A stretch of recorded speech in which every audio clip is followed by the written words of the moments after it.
स्वागत है आपके अपनी YouTube चैनल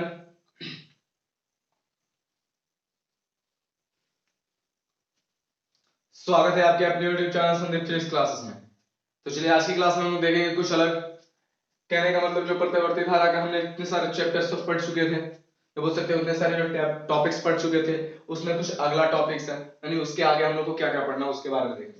हमने पिछले क्लास में पढ़ा था क्या, एलसी परिपथ, आरसी परिपथ, एल परिपथ, आर परिपथ, सी परिपथ, इस प्रकार के क्वेश्चन को देखे थे जिसमें आपको अलग अलग सारे परिपथ को निकाल दिया गया था और बचा था जो कंबाइंड परिपथ है उसके लिए। ठीक है ना। तो आज से हम लोग स्टार्ट करेंगे, इस वीडियो में हम लोग देखेंगे कि कंबाइंड परिपथ से क्या क्या धारा का मान निकलता है। तो कंबाइंड परिपथ में सबसे पहले हम लोग क्या ज्ञात कर लेंगे, तो कंबाइंड परिपथ में सबसे पहले देखिएगा हम लोग क्या ज्ञात करेंगे। आपको ही बताया गया था पिछले वीडियो में कि सबसे पहला जो परिपथ हम लेंगे वो क्या लेंगे, एल और आर लेंगे। कहने का मतलब लिख सकते हैं, क्वेश्चन इस तरह से लिख सकते हैं क्वेश्चन को कि एल आर परिपथ में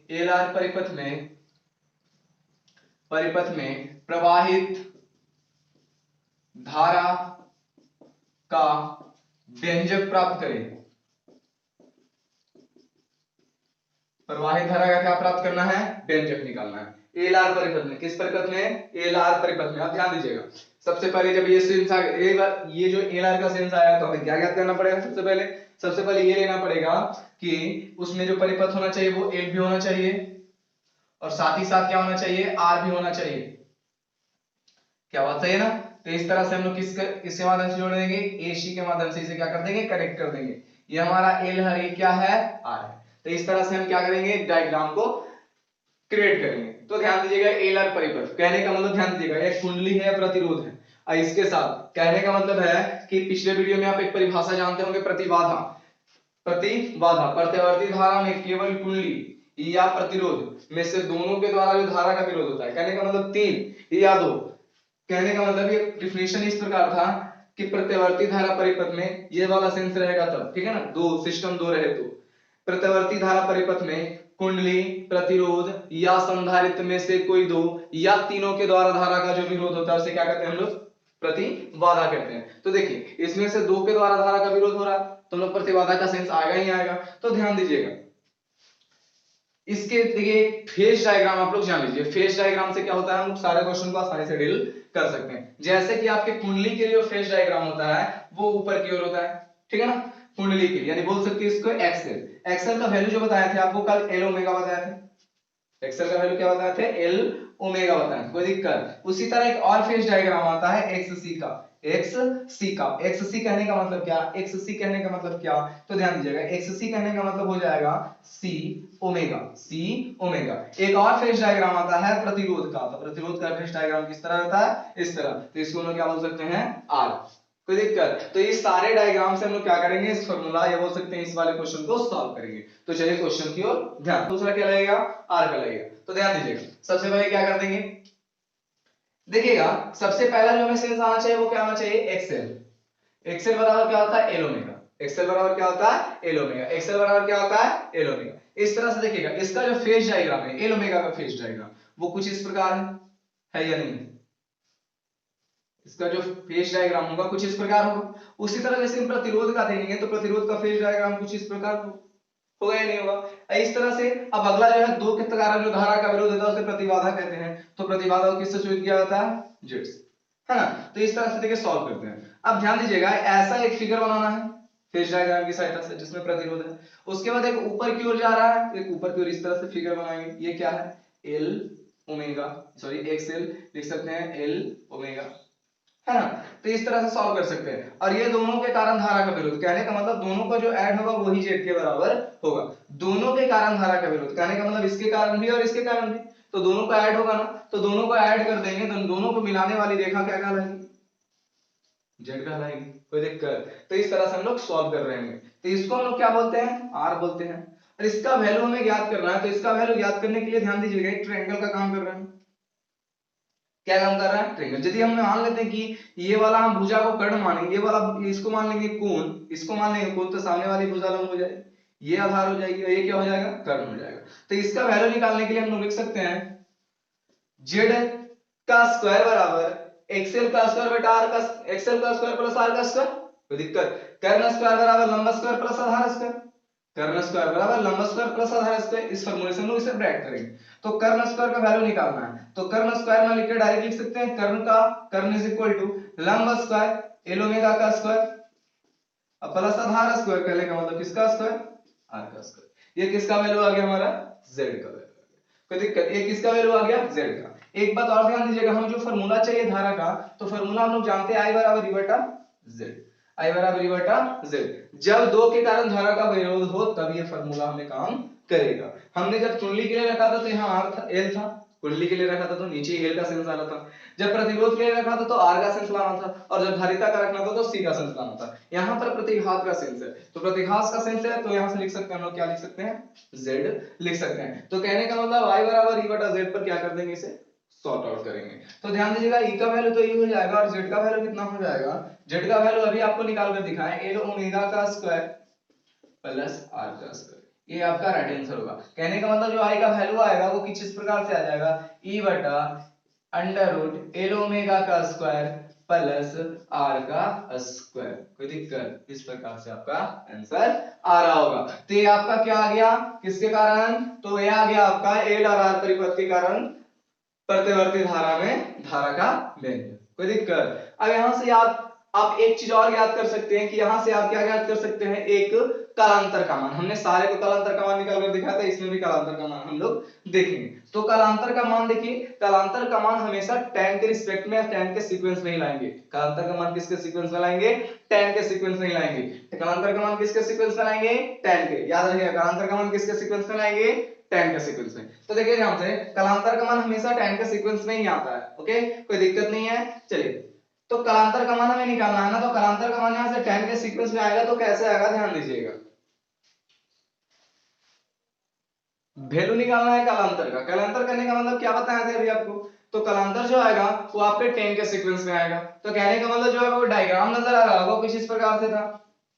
ये आपका था एक्सेल और ये आपका था क्या, आर, और ये आपका था क्या, जेड। इसी के सेंस में था, ये आपका क्या था, जेड था। अब क्या बताया था आपको, ये क्या हो जाएगा, एल ओमेगा के बराबर हो जाएगा, है ना। तो अभी आपको बताएं कि जो कालांतर का मान आएगा वो 10 के सीक्वेंस में आएगा। तो 10 के सीक्वेंस में क्या माने थे, इसे हम थीटा माने थे। कितना माने थे यहाँ पर, यहाँ हम थीटा माने थे। तो मान लिए थे यहाँ पर थीटा, तो tan theta is equal to formula होगा, लेकिन tan थीटा ना लेकर हम क्या लेंगे, फाई लेंगे, क्योंकि कालांतर का tan फाई के रिस्पेक्ट में आएगा ना अभी तक। तो tan फाई का जो वैल्यू हो जाएगा वो लंब बटे आधार कहने का मतलब एल ओमेगा, और बटे आधार कहने का मतलब आर। कोई दिक्कत है यहाँ तक, हमें सिर्फ फाई का वैल्यू लाना है ना, क्योंकि कालांतर को फाई से सूचित करते हैं। तो tan इनवर्स हो जाएगा, tan inverse L omega upon में क्या हो जाएगा, आर आपका राइट आंसर होगा यहाँ पर से कालांतर का वैल्यू। किसी के माइंड में ये घूम रहा होगा कि tan फाई ही क्यों लेंगे, तो देखिए कालांतर का मान हमेशा tan के रिस्पेक्ट में, tan के सीक्वेंस में ही आता है। और दूसरी बात अब जानकारी होगी आपको कि tan जो कालांतर है उसे फाई से सूचित करते हैं, तो फाई का वैल्यू लाना है, ठीक है ना। तो फाई का वैल्यू लाना है तो फाई को लिखेंगे तो tan इनवर्स एल ओमेगा बटा आर हो जाएगा। तो इस प्रकार से हम आप इस क्वेश्चन को आप सॉल्व कर चुके होंगे। तो ध्यान दीजिएगा, अगला क्वेश्चन की ओर चलते हैं। अगले क्वेश्चन में कुछ अलग क्वेश्चन है, ध्यान दीजिएगा। तो अगला क्वेश्चन देखिएगा, अगला क्वेश्चन क्या कहता है, तो अगला क्वेश्चन कह रहा है कि आरसी परिपथ में प्रवाहित धारा का व्यंजक प्राप्त करें। आरसी परिपथ में, अगले बार हमने पढ़ा एल आर, तो इस बार क्वेश्चन में क्या है, आरसी परिपथ। कोई दिक्कत नहीं, हमने आपको बताया था कि आर का जो फेज डायग्राम होगा कुछ इस प्रकार से है। सी का जो फेज डायग्राम, कहने का मतलब ये धारिता है ना, धारिता है ना, तो इसे किससे सूचित करते हैं, प्रतिघात को, प्रतिबाधा को जेड से, लेकिन प्रतिघात को किससे सूचित करते हैं, एक्स सी से, या बोल सकते हैं एक्स सी बराबर सी ओमेगा। क्या बोल सकते हैं, सी ओमेगा। इसका जो फेज डायग्राम होता है, सॉरी सी ओमेगा नहीं, 1 बटा सी ओमेगा, इसका जो फेज डायग्राम होता है वो जस्ट अपोजिट होता है, यानी कहने का मतलब नीचे की ओर। यहां से आप इसी के सीक्वेंस में क्या बनाइएगा, एक डायग्राम बनाइएगा। तो देखिए डायग्राम इस प्रकार से बनेगा। तो देखिए ये हमारा आर का हो गया, और ये देखिए नीचे की ओर आ रहा है, नीचे की ओर, ध्यान दीजिएगा कहां आ रहा है, नीचे की ओर। तो देखिए ध्यान से यहीं पे बनाते हैं, ये हमारा क्या हो गया, आर हो गया, ये नीचे की ओर आ रहा, तो कुछ इस प्रकार से ऐसे दोनों को मिलाने के लिए ये कौन सा काम करेगा, जेड का। ये वाला क्या है, आर है, ये क्या है हमारा 1 बटा सी ओमेगा। कोई दिक्कत है यहाँ तक। आप फिर इसे मान लेते हैं क्या, कोण। इसे क्या मानेंगे, कोण। जब इसे कोण मानेंगे तो सामने वाली भुजा लंब हो जाएगी, तो कोण के सामने वाली भुजा ये लंब है। तो कहने का मतलब अगले ही फॉर्मूला से tan ये बोल सकते हैं कर्ण स्क्वायर बराबर लंब स्क्वायर प्लस आधार स्क्वायर। तो इसी के सेंस से चलेंगे तो ध्यान दीजिएगा इसे किस तरह से आप सॉल्व कर रहे होंगे। तो ध्यान दीजिएगा हमें वैल्यू किसका निकालना है, z का। वैल्यू किसका निकालना है, z का। किस फार्मूला पे, तो हमें जानते हैं कि i बराबर जो होता है e बटा z के रिस्पेक्ट में डालना है ना, इसी फार्मूला पे सॉल्व करना है। या मान सकते हैं कभी कभी आपको मिलेगा यह समीकरण फर्स्ट माना गया, तो ना भी माने तो भी कोई दिक्कत होने वाली नहीं है। तो ध्यान दीजिएगा इस क्वेश्चन को कैसे सॉल्व करते हैं। तो क्या गया, z का जो वैल्यू आ जाएगा z का वो अंडर रूट हो जाएगा ना, और बचेगा क्या, आर स्क्वायर बचेगा, और प्लस 1 बटा सी ओमेगा का स्क्वायर बचेगा ना। तो यहां लिख सकते हैं समीकरण कितने में, एक में, किसका मान देने पर, z का मान देने पर। तो जब z का मान आप पुट कर रहे होंगे तो i का वैल्यू तो i है, e का वैल्यू e है, और z का वैल्यू कितना है, तो z का वैल्यू आपको समझ में आ रहा होगा कि अंडर रूट r का स्क्वायर प्लस 1 बटा सी ओमेगा का स्क्वायर हो जाएगा। ये आपका राइट आंसर होगा। कोई दिक्कत यहां तक समझने में? पिछले वाले की तरह ही सॉल्व किए। यदि यहां पर आप क्या निकाल सकते हैं, कालांतर का वैल्यू, कालांतर का मान निकालिएगा, कालांतर इज इक्वल टू फाई का मान निकालिएगा, तो वही फार्मूला tan के सीक्वेंस में आएगा। तो tan phi is equal to क्या हो जाएगा, लंब बटे आधार। लंब कहने का मतलब यहां ध्यान दीजिएगा, लंब कहने का मतलब 1 बटा सी ओमेगा, 1 बटा सी ओमेगा, 1 बटा सी ओमेगा, या निकाल सकते हैं क्या, 1 बटा सी ओमेगा हो जाएगा। और बटा में देखिएगा आधार, आधार कहने का मतलब क्या, आर हो जाएगा। तो यहां से जब फाई का वैल्यू आप निकाल रहे होंगे तो tan इनवर्स क्या आ जा रहा होगा, 1 बटा सी ओमेगा, और बटा में क्या, आर आ जा रहा होगा। कोई दिक्कत यहां तक समझने में कोई दिक्कत नहीं होगी। अब मान लेते हैं कि 1 बटा सी ओमेगा लिखने में आपको दिक्कत हो रही है, तो आप डायरेक्ट ये भी लिख सकते हैं कि 1 बटा सी ओमेगा की जगह पर आप ये भी जान सकते हैं कि 1 बटा सी ओमेगा जो है xc के बराबर है। तो वहां पर आप ऐसे भी फाई का वैल्यू यदि है ना मिले ऑप्शन में, तो फाई का वैल्यू आप इतना भी डाल सकते हैं कि tan इनवर्स xc बटा r, tan इनवर्स xc बटा r आपका राइट आंसर होगा। कोई दिक्कत यहां तक समझने में? यानी इसका भी वैल्यू आपको ज्ञात हो गया और इसका भी वैल्यू ज्ञात हो गया। इस तरह से हम दूसरे क्वेश्चन को भी देख लिए आर से। अब अगला जो क्वेश्चन है वो हमारा एल और आर रहेगा, मतलब कहने का मतलब आर से हो गया, एल आर हो गया, एल तो आर, एल आर हो गया ना, आर सी हो गया। अगला जो क्वेश्चन रहेगा वो एलसी रहेगा। एलसी कहने का मतलब एक कुंडली रहेगा और दूसरा संधारित्र रहेगा, उसके कारण हम देखेंगे इस क्वेश्चन को। चलिए अगला क्वेश्चन पे ध्यान देते हैं, क्वेश्चन को बारी बारी से समझेंगे हम लोग। तो चलिए अगला क्वेश्चन एलसी को देखते हैं, है ना। तो एलसी को देखते हैं। तो अभी आपको बताया था क्या, इसका डायग्राम कुछ इस प्रकार से हो जाएगा, एल और सी। इस प्रकार से हम एक डायग्राम सबसे पहले क्रिएट करेंगे। अब यहां से फेज डायग्राम की सहायता से इसे हम सॉल्व करेंगे। तो ध्यान दीजिए कैसे इसे सॉल्व करते हैं, एक मिनट। चलिए तो कैसे इसे सॉल्व करते हैं, ध्यान दीजिएगा। सबसे पहले कुंडली का फेज डायग्राम क्या होता है, कुंडली का फेज डायग्राम, और संधारित्र का फेज डायग्राम क्या होता है, और वो भी क्या, या बोल सकते हैं एक्स सी। यह हो जाता है 1 बटा सी ओमेगा, इसको लिख सकते हैं 1 बटा सी ओमेगा। बोलिए क्या दिक्कत, यानी ये तो ये हो जाएगा इसके बराबर, यानी कुंडली का आप 1 बटा नीचे के साइड में इसका कर देंगे फेज डायग्राम, और उसके एक्स सी लिख सकते हैं, या वही है 1 बटा सी, सॉरी 1 बटा सी ओमेगा लिख सकते हैं। यहां पर लिख सकते हैं या वो यहां लिख सकते हैं, ओमेगा लिख सकते हैं, कोई दिक्कत। चलिए अब इसी प्रकार से क्या बताए थे, प्रतिबाधा क्या होता है, दोनों के योग के बराबर होता है ना। तो दोनों के योग के बराबर हम लोग करेंगे। सबसे पहले देखिएगा कैसे इसे सॉल्व करते हैं। तो ध्यान दीजिए कि z का जो वैल्यू हो जाएगा वो क्या हो जाएगा, xl प्लस xc। कोई दिक्कत, z का जो वैल्यू होगा xl प्लस क्या हो जाएगा, xc के बराबर होगा। एक्सएल प्लस क्या हो जाएगा, xc के बराबर।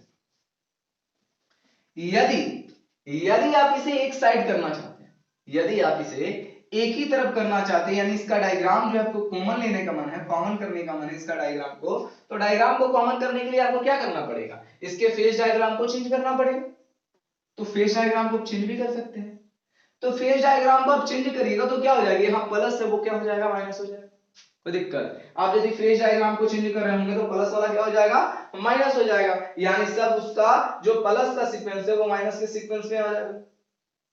किसी को दिक्कत है यहाँ तक? क्योंकि जब तक फेज डायग्राम रहेगा तब तक आप क्वेश्चन को सॉल्व नहीं कर सकते, क्योंकि फेज डायग्राम को आपको बाहर करना ही करना है। अभी तक हमने क्वेश्चन को जब सॉल्व किया था तो क्या हमने लिखा था इसमें कभी लिखा था कि फेज डायग्राम के साथ एक्ससी लिखा था, फेज डायग्राम के साथ एक्सएल लिखा था?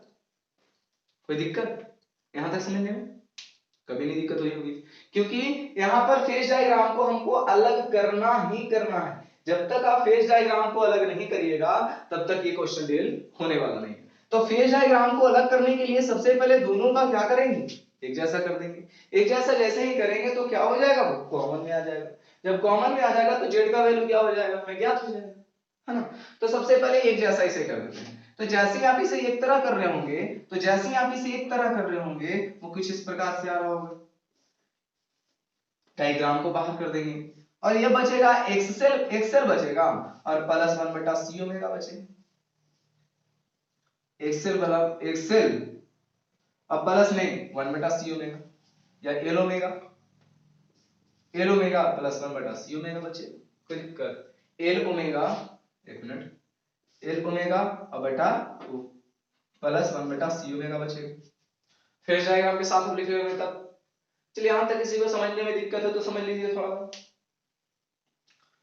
तो यहां से जो जेड का वैल्यू आ गया वो L omega plus 1/c omega के बराबर आ गया। आप इसे इस वाले फॉर्म में सेट कर सकते हैं, i बराबर e बटा z, क्योंकि ये फार्मूला ये में महत्वपूर्ण है। तो कहने का मतलब e का वैल्यू e और z का वैल्यू कितना आ गया, तो z का वैल्यू आ गया, ध्यान दीजिएगा, देखिए z का वैल्यू, क्या दिक्कत है यहां तक? तो z का वैल्यू क्या आ गया, तो z का वैल्यू जो आ गया वो आ गया इस तरह से l omega plus 1/c omega, L omega plus 1/c omega, ये आपका जो हो जाएगा वो राइट आंसर होगा। यहां तक किसी को दिक्कत नहीं हुई होगी। रही बात कालांतर की, तो कालांतर का मान यहां से आप आसानी से ज्ञात कर सकते हैं। क्यों ज्ञात कर सकते हैं वो ध्यान दीजिए, एकदम चुटकियों में आप इसे ज्ञात कर सकते हैं। अभी तक आप समझे, ध्यान दीजिएगा कालांतर। तो कालांतर का वैल्यू भी ज्ञात करना आपको सिखा देते हैं। इसका कालांतर का वैल्यू क्या हो जाएगा,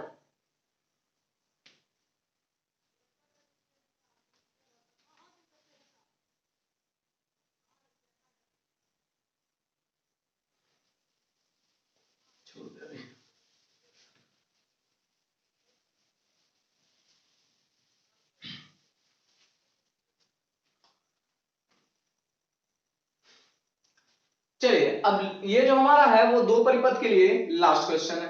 तो एलसी परिपथ में प्रवाही धारा का व्यंजक था। तो सबसे पहले डायग्राम को लेंगे, डायग्राम हमने बना लिया। तो ये हमारा एल हो गया, वो सी हो गया, ये हमारा एसी सर्किट हो गया, जोड़ दिए। चलिए इसे सॉल्व करते हैं। हमने अभी तक पढ़ा है कि एल का कहने का मतलब एल का, तो एक्सेल से इसका जो फेज डायग्राम है वो इस प्रकार है। उसी तरह हमने पढ़ा था सी का, तो सी का क्या है, एक्स सी है, और इसका जो फेज डायग्राम है वो नीचे की ओर है। आप इस तरह भी लिख सकते हैं, क्या लिख सकते हैं इसे, एक्स सी को सी ओमेगा, सॉरी 1/c ओमेगा भी लिख सकते हैं। तो फेज डायग्राम की सहायता से इसे सॉल्व करेंगे तो आसान हो जाएगा। तो फेज डायग्राम की सहायता से सॉल्व करना आसान इसलिए हो जाएगा क्योंकि हम लोग जानते हैं कि एक्सएल जो होता है वो एल ओमेगा के बराबर होता है, उसका फेज डायग्राम इस प्रकार होता है, ठीक है। यानी एक का फेज डायग्राम नीचे, एक का फेज डायग्राम कहां है, ऊपर। और जेड का जो वैल्यू होता है वो दोनों के योग के बराबर होता है। तो जेड का वैल्यू जब निकालेंगे तो क्या कर देंगे, दोनों को जोड़ देंगे। तो दोनों को जोड़ देंगे कहने का मतलब एल ओमेगा फेज डायग्राम के साथ प्लस 1/c ओमेगा, ये भी फेज डायग्राम के साथ। दोनों का फेज डायग्राम अलग है। यदि हम इसका फेज डायग्राम ऊपर की ओर पॉजिटिव की ओर करना चाहें, या बोल सकते हैं ऊपर की ओर हमेशा, तो कोई भी चीज हमेशा धनात्मक में जाना चाहता है, तो जैसे ही पॉजिटिव की ओर करना चाहते हैं तो z का वैल्यू जो हो जाएगा वो कुछ इस प्रकार से हो जाएगा। यहां से हम क्या कर देंगे, आप फेज डायग्राम को हम कॉमन ले लेंगे। तो एल ओमेगा माइनस, ये ऊपर क्या गया तो माइनस में चेंज हो गया, सी ओमेगा के बराबर हो गया। कोई दिक्कत है यहां तक, सी ओमेगा के बराबर। यानी यहाँ जो जेड का वैल्यू जो आया है वो कितना आ गया है, L omega minus 1/c omega. तो आप इस फॉर्मूले पे इसे सेट कर सकते हैं कि ई बराबर, सॉरी आई बराबर फॉर्मूला जो होता है ई बटा जेड के बराबर होता है। तो आई का वैल्यू आई हो जाएगा और ई का वैल्यू ई हो जाएगा, और जेड का वैल्यू कितना आ गया, L omega minus 1/c omega के बराबर आ गया। कोई दिक्कत यहां तक समझने में, किसी को कोई किसी प्रकार की कोई दिक्कत कोई तकलीफ है ना? तो यहाँ जो वैल्यू आ गया ई बराबर सॉरी आई बराबर ई बटा L omega minus 1/c omega. तो यहां से आप चीजों को ज्ञात कर चुके हो। यदि आप ये चाहें कि यहां से आप कालांतर का मान ज्ञात करना है, तो कहने का मतलब कालांतर कहने का मतलब क्या, फाई का वैल्यू निकालना है। तो फाई का वैल्यू यहां पर हम फेज डायग्राम की सहायता से निकालेंगे, क्योंकि यहां ट्रायंगल तो बनेगा नहीं, क्योंकि एक का फेज डायग्राम ऊपर है, दूसरे का उसी साइड से फेज डायग्राम नीचे। तो यहां से कभी भी हम लोग ट्रायंगल की सहायता से या टेन के सीक्वेंस में तो निकाल नहीं सकते, है ना? जब ट्रायंगल रहेगा, कोई कोण का निर्माण होगा, तो हम लोग टेन के सीक्वेंस से निकाल सकते हैं, लेकिन टेन के सीक्वेंस से नहीं निकाल सकते। इसका कारण यह है कि यहाँ कोई कोण का निर्माण हो नहीं रहा है। तो यहां से हम लोग क्या कर सकते हैं कि यहां से एक बात को ध्यान दीजिएगा, कालांतर कहने का मतलब इसको काम करने में कितने का अंतर है दोनों के बीच में। तो दोनों के बीच में देखिए कितने का अंतर है। यहां से जैसे ही कोण का निर्माण करेगा, तो दोनों के बीच में कितने कोण का अंतर है, 180। तो फाई का जो वैल्यू हो जाएगा वो कितने डिग्री हो जाएगा, 180 डिग्री के बराबर होगा। तो यहां पर जो कालांतर का मान होगा कितने डिग्री के बराबर होगा, 180 डिग्री के बराबर होगा। तो आप इस तरह से चीजों को क्या कर सकते हैं, बारी बारी से ज्ञात कर सकते हैं। तो चलिए एक लास्ट है इस टाइप के क्वेश्चन की, एकदम लास्ट क्वेश्चन इसको बोल सकते हैं, एलसीआर परिपथ के लिए व्यंजक निकालेंगे। तो चलिए उस क्वेश्चन को हम लोग ध्यान से देखते हैं। चलो तो क्वेश्चन को ध्यान से देखते हैं। क्वेश्चन हमारा एलसीआर परिपथ में प्रवाहित धारा का व्यंजक निकालना। एलसीआर परिपथ में प्रवाहित धारा का व्यंजक निकालना। तो इस प्रकार के क्वेश्चन को ध्यान से देखेंगे। सबसे पहले एक डायग्राम बनाएंगे जिसमें एल भी शामिल हो, आर भी शामिल हो और सी भी शामिल हो। इसमें प्रतिबाधा का सेंस आ ही रहा। तो एल आर और सी कहने का मतलब है कि प्रतिबाधा तो शामिल होगा ही होगा। तो सबसे पहले एक डायग्राम को हम रिप्रेजेंट कर दिए, है ना? डायग्राम को ले लिए, उसके बाद हमने देखा कि क्वेश्चन बोल रहा है कि एलसीआर परिपथ में प्रवाहित धारा का व्यंजक। एलसीआर कहने का मतलब कुंडली, संधारित्र और प्रतिरोध तीनों के द्वारा धारा का विरोध होगा। तो ध्यान दीजिएगा, तो यहां से E का जो सेंस आएगा, E का यानी कुल विद्युत वाहक बल का जब यहां से मान निकालेंगे तो क्या हो जाएगा, कुल विद्युत वाहक बल का जो मान निकालेंगे वो ER के सेंस में भी आ जाएगा। क्या दिक्कत, ER के सेंस में भी आ जाएगा और EL के भी सेंस में आ जाएगा और प्लस EC के भी सेंस में आ जाएगा। कोई दिक्कत है यहां तक किसी को कोई दिक्कत समझने में तो बोलिए, यहां तक कोई किसी को दिक्कत समझने में तो बोलिए। कहने का मतलब कि यहां पर जो विद्युत वाहक बल का मान होगा वो रेजिस्टेंस के रिस्पेक्ट में आएगा, फिर कुंडली के या फिर संधारित्र के, तीनों के रिस्पेक्ट में आएगा।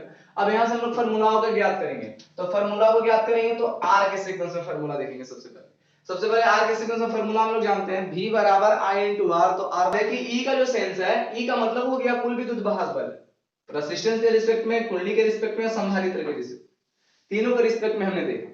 यहां से एक फार्मूला चाहिए जिसमें R शामिल हो, ठीक है? एक और फार्मूला चाहिए जिसमें L भी शामिल हो और एक ऐसा फार्मूला चाहिए जिसमें C शामिल हो। तो हमने एक फार्मूला को देखा था, R के रिस्पेक्ट में आपको निकालने के लिए बोला था प्रत्यावर्ती धारा का व्यंजक, तब हमने कुछ देखा था। तो वो कुछ इस प्रकार से था, V बराबर I into R।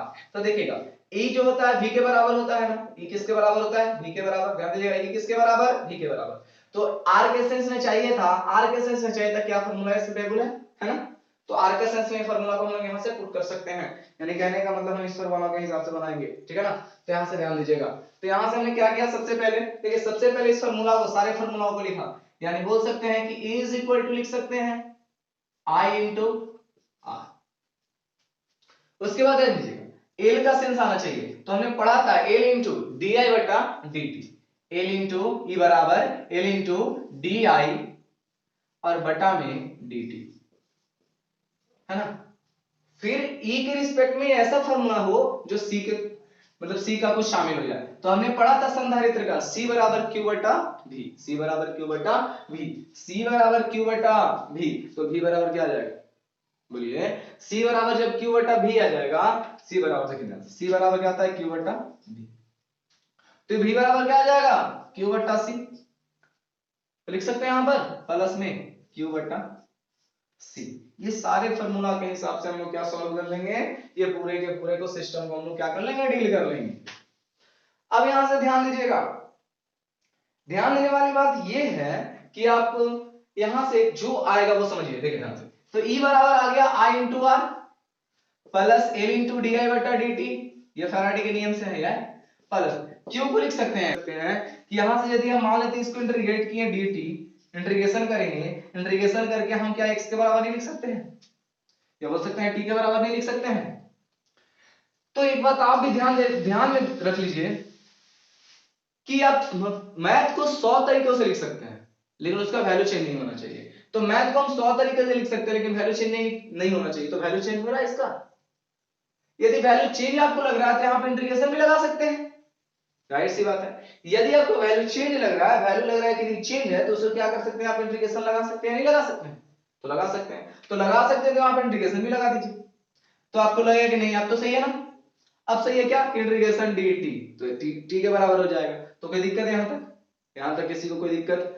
चलिए तो यहां से आपका i का कुछ सेंस आएगा, देखिए ध्यान से i का एक फार्मूला जानते होंगे आप लोग, पिछले ही वीडियो में आप लोग बताया था कि i बराबर होता है i not sin omega t के बराबर होता है। i जो किसके बराबर होता है, i not sin omega t के बराबर होता है। i किसके बराबर होता है, i not sin omega t के बराबर होता है। किसके बराबर होता है, i not sin omega t के बराबर होता है। तो जहां जहां हमें नजर आ रहा है i, तो वहां क्या आप i not sin omega t नहीं डाल सकते हैं।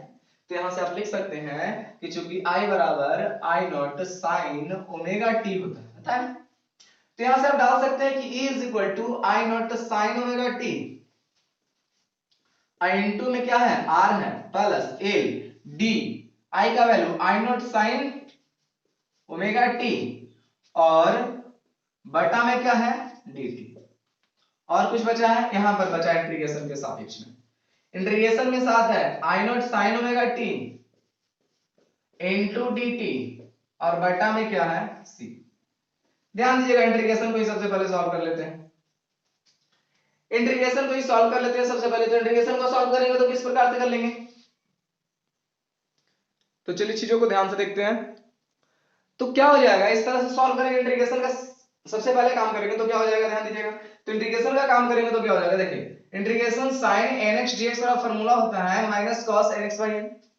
पिछले वीडियो में आपको फार्मूला कुछ बता दिया गया है, यानी फार्मूला क्या होता है इंटीग्रेशन sin, ये देखिए ध्यान से सबसे पहले सॉल्व करते हैं, चलते e बराबर हो जाएगा i नॉट इनटू r को भी बाहर कर देते हैं, एक ही साइड कर देते हैं, i not into r sin omega t plus इसे भी सॉल्व करते हुए चलते हैं। तो सॉल्व करेंगे तो क्या हो जाएगा, ध्यान दीजिएगा l, i नॉट को भी बाहर कर देंगे यानी l और i नॉट क्या हो जाएगा l है ना, और i नॉट को हम बाहर कर दिए, कोई दिक्कत।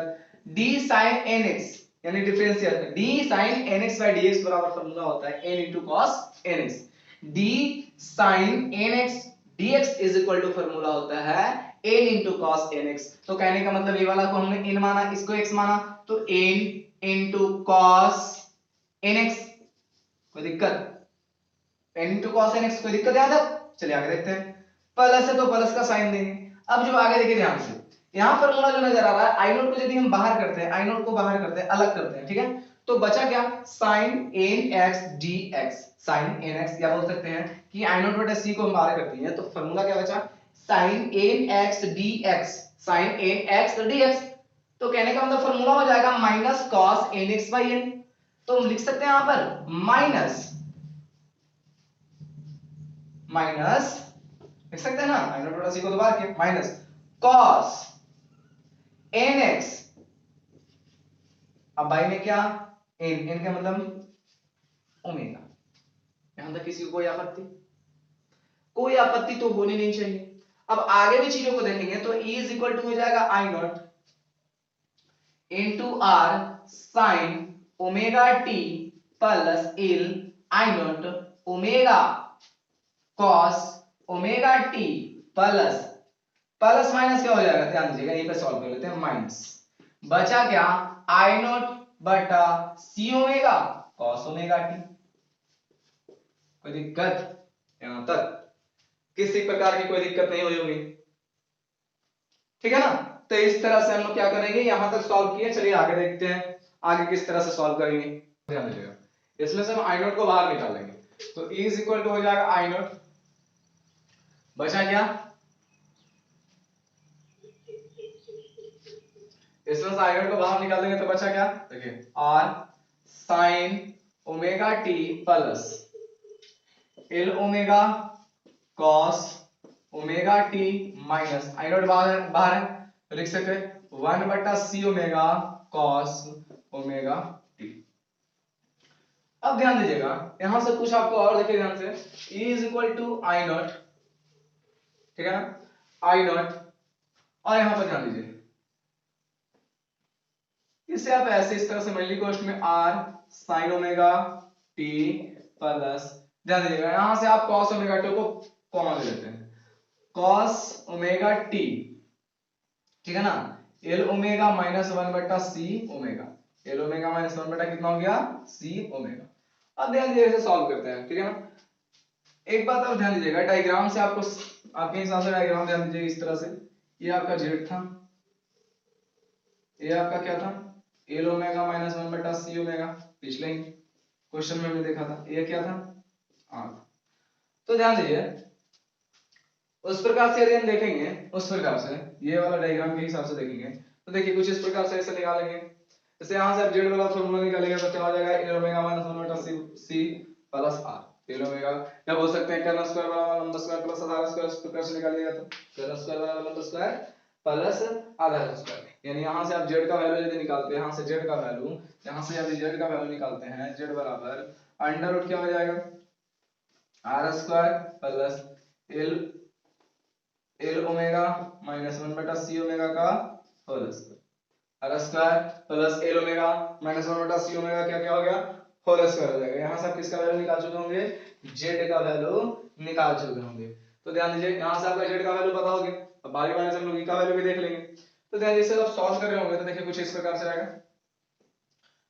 अब देखिए e is equal to I naught बटा आई नॉट इंटू जेड, यहां लिखते हैं e is equal to I naught into क्या हो गया z। अब यहां क्या कर देंगे, इसे इस प्रकार से लिख रहे हैं r बटा z sine omega t plus cos l omega plus cos l omega minus 1/c omega बटा z। देखिए यहां पर z से गुणा कर दिया, यहां पर भाग दे दिया, कोई दिक्कत। अब यदि z को हम आप बाहर निकालते हैं तो क्या हो जाएगा, यहां से z से j क्या हो जाएगा, खत्म हो जाएगा, तो अब उससे भी कोई दिक्कत नहीं होने वाली है। चलिए चीजों को आगे देखते हैं कैसे इसे सॉल्व करेंगे। तो इस प्रकार से देखिए क्या हो जाएगा,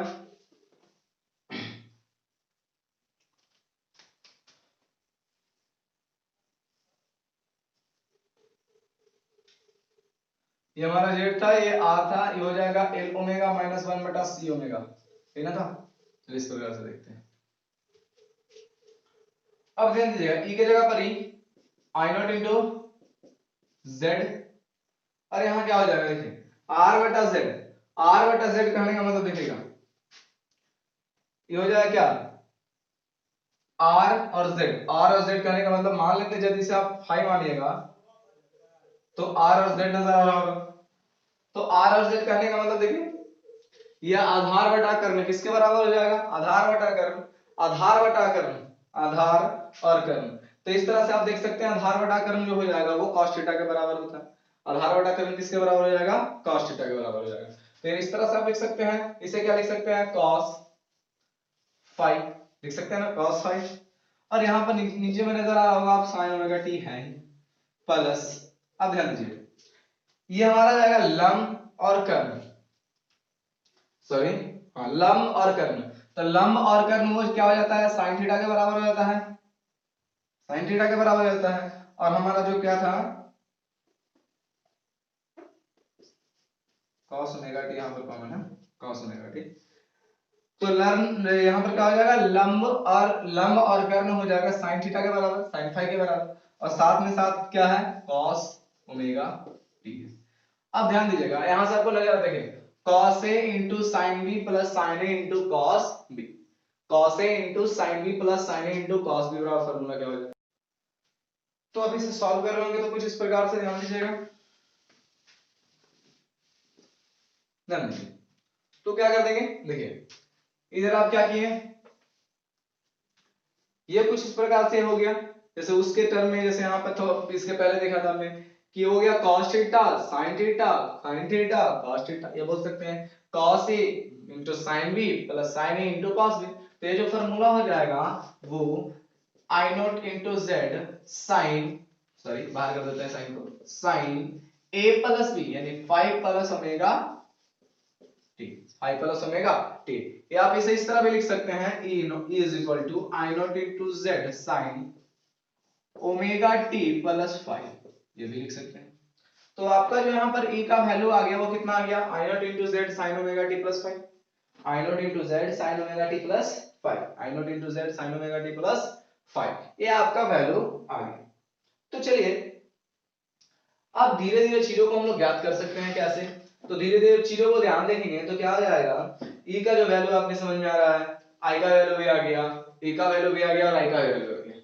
यहां से आप मान लेते हैं कि महत्तम धारा या महत्तम विद्युत वाहक बल का मान ज्ञात करना है, तो महत्तम विद्युत वाहक बल का मान क्या आ जाएगा, यदि ये आई नॉट है तो ये भी तो ई नॉट हो जाएगा ना। यदि आप इसकी a1 के बराबर मानेंगे अधिकतम धारा के लिए, तो बोल सकते हैं अधिकतम धारा के लिए, अधिकतम धारा नहीं, अधिकतम विद्युत वाहक बल के लिए, अधिकतम विद्युत वाहक बल के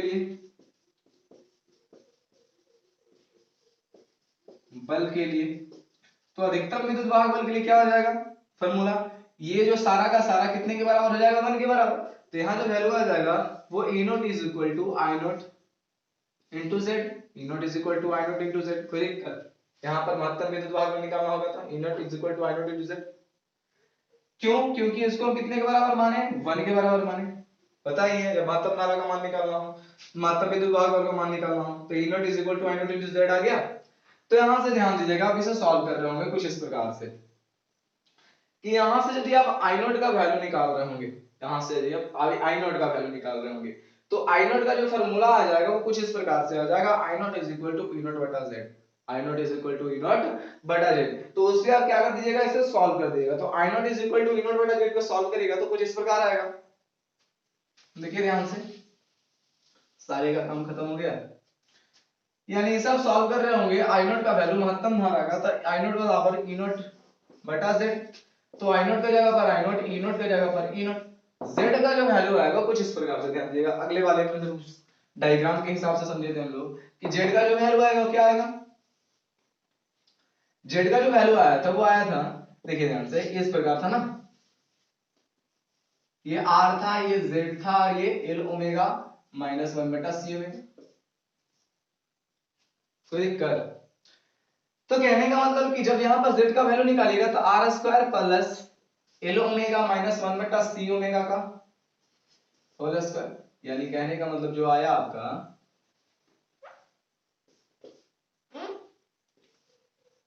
कहने का मतलब जो आया वो कुछ इस प्रकार से आ गया, I naught is equal to E naught बटा under root R square plus L omega minus 1 बटा सी ओमेगा का होल स्क्वायर। ये आपका क्या आ गया, महत्तम धारा का व्यंजक आ गया। किसके कारण, तो बोल सकते हैं एलसीआर परिपथ में प्रवाहित धारा का व्यंजक। तो एलसीआर परिपथ में भी देख लिए, एलआर परिपथ में देख लिए, सीआर परिपथ में देख लिए, आरसी परिपथ में देख लिए, एल भी देख लिए, सी भी देख लिए, आर भी देख लिए, यानी सारे परिपथ के साथ में लोग एक क्या ज्ञात कर लिए, प्रवाहित धारा का व्यंजक हमने प्राप्त कर लिया। तो चलिए आगे कुछ और तरीकों से हम लोग एलसीआर परिपथ की व्यंजक निकाल सकते हैं। तो कुछ और तरीका से हम लोग देखेंगे कैसे हम लोग एलसीआर परिपथ का व्यंजक, यानी एक अलग तरीका से हम लोग एलसीआर परिपथ का व्यंजक देखेंगे। तो कौन सा है, फेज क्षेत्र की सहायता से एलसीआर का व्यंजक एकदम आसान तरीके से निकाल सकते हैं। तो ध्यान दीजिएगा, ध्यान देने वाली बात ये है कि कह सकते हैं कि एल का जो फेज डायग्राम रहता है एक्सेल का ये, उसके बाद अगला एक्ससी का जो रहता है वो ये रहता है, एक मिनट, एक्ससी का जो रहता है ये रहता है, उसके बाद आर का जो रहता है वो ये रहता है ना। तो एक बात और आपको ध्यान देना है कि अभी हमने एक डायग्राम के साथ हमने सॉल्व किया था कुछ इस प्रकार से कि ये जो था एल ओमेगा था माइनस 1 बटा सी ओमेगा के बराबर था, ये हमारा जेड के बराबर था, और ये किसके बराबर था, आर के बराबर था, है ना। तो यहां से आप सॉल्व करिएगा तो देखिए ध्यान से, यहां से आप जेड का वैल्यू निकालिएगा, जेड का वैल्यू, तो जेड का वैल्यू निकालने से आपके क्या आ जाएगा, अंडर रूट आर का square plus L omega minus 1 बटा सी ओमेगा का होल स्क्वायर, है ना। इस तरह से आप इसे सॉल्व कर रहे होंगे तो देखिए जेड का तो वैल्यू हमें ज्ञात हो गया, और चाहिए क्या, जेड का तो वैल्यू ज्ञात हो गया, और क्या चाहिए, और जो हमें चाहिए वो कुछ इस प्रकार से, तो जो चाहिए हम किस प्रकार से निकाल लेंगे, इस फॉर्मूले के हिसाब से देख लेंगे। तो इस फॉर्मूला के हिसाब से देखेंगे तो आई नोट बराबर फॉर्मूला होता है ई नोट बटा जेड।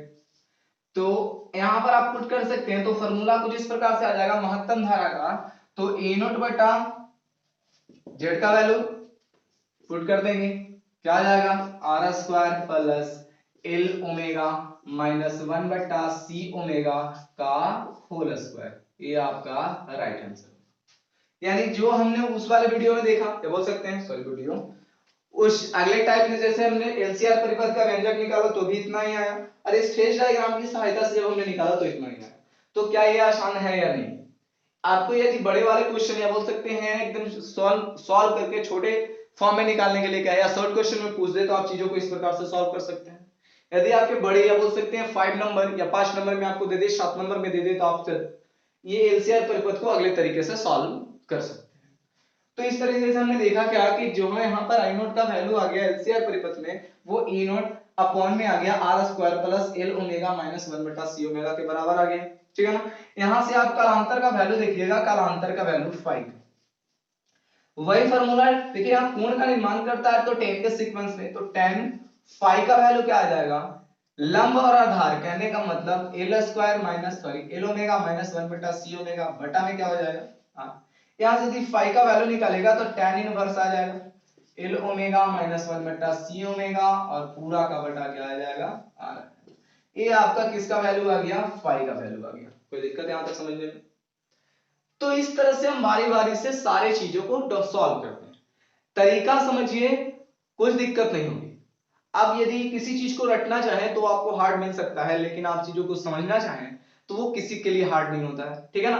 तो हमारी जो वीडियो होती है वो हम पूरी तरह से समझाने की कोशिश किया जाता है, ना कि रटने का, ठीक है ना। तो हम हर वीडियो में बहुत बारीकी से समझाने की कोशिश करते हैं, आपको रटने का बिल्कुल आदत नहीं डालना है। हमारे वीडियो के साथ बने रहिएगा तो आपको समझने की जरूरत पड़ेगी, रटने की कोई जरूरत नहीं।